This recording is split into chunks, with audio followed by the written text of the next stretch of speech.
आग जब जंगलों से निकलकर शहरों तक पहुंचती है तो उसके साथ सिर्फ विनाश और तबाही आती है। कैलिफोर्निया के दक्षिणी हिस्से में शुरू हुई इस जंगल की आग ने अब लॉस एंजलिस जैसे बड़े शहर को अपनी चपेट में ले लिया है। ये आग धीमी नहीं हो रही बल्कि तेजी से बढ़ती जा रही है और इसका कारण है 160 किलोमीटर प्रति घंटे की रफ्तार से चलने वाली हवाएं। ये हवाएं इस आग को और भड़का रही हैं, जिसे अब फायर डिपार्टमेंट के लिए रोकना एक चुनौती बन गई है। अमेरिकी सेना के C-130 विमान और फायर हेलीकॉप्टर हर संभव कोशिश कर रहे हैं कि आग को रोका जाए, लेकिन हवा की गति और आग की लपटों की ताकत के आगे ये प्रयास नाकाफी साबित हो रहा है। हर दिन नए इलाके में आग की चपेट में आ रहे हैं और लोगों का पलायन जारी है। जंगलों में सूखी झाड़ियां और पेड़ों ने इस आग को और भी खतरनाक बना दिया है। जलवायु परिवर्तन की वजह से कैलिफोर्निया का ये हिस्सा अब तक सर्दियों की बारिश से महरूम है।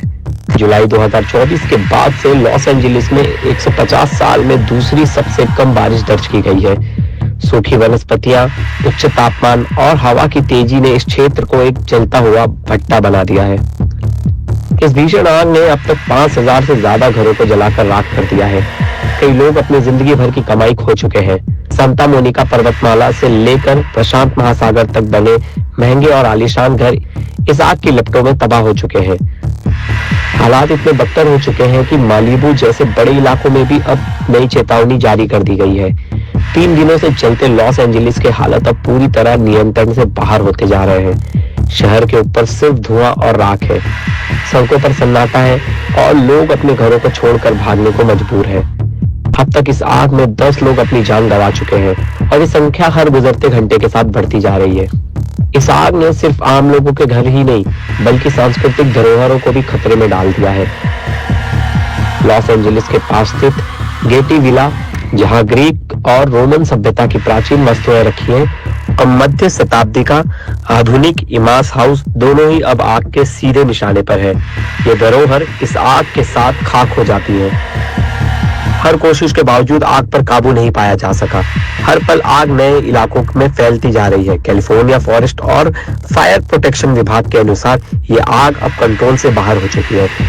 Had any reports that the LA County Fire Department has suffered low water pressure or ran out of water here at this fire.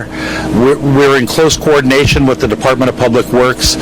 We speak to them often, and I haven't been advised of any issues. Los Angeles में तबाही मचाने वाली इस आग के बाद लोगों की जिंदगी अचानक से बदल गई है। जिनका घर कल तक सुरक्षित था, वो आज सड़कों पर बेघर है। इस आग ने उनकी जिंदगी में सिर्फ तबाही छोड़ दी है। विशेषज्ञों की माने कि ये आग सिर्फ एक घटना नहीं बल्कि जलवायु परिवर्तन के गंभीर परिणामों की ओर इशारा करती है। लगातार बढ़ते तापमान, घटती बारिश और सूखती वनस्पतियों ने इन इलाकों को आग की चपेटों में आने के लिए बेहद संवेदनशील बना दिया है। ये एक चेतावनी है, अगर इंसान ने समय रहते कदम नहीं उठाए तो ऐसी तबाही हमारे नई हकीकत बन सकती है। लॉस एंजलिस की आग सिर्फ एक शहर की त्रासदी नहीं है बल्कि पूरे मानवता के लिए एक चेतावनी है। क्या हम इस विनाश से कुछ सीखेंगे या अगली बार की तबाही के लिए तैयार रहेंगे? ब्यूरो रिपोर्ट, क्राइम तक।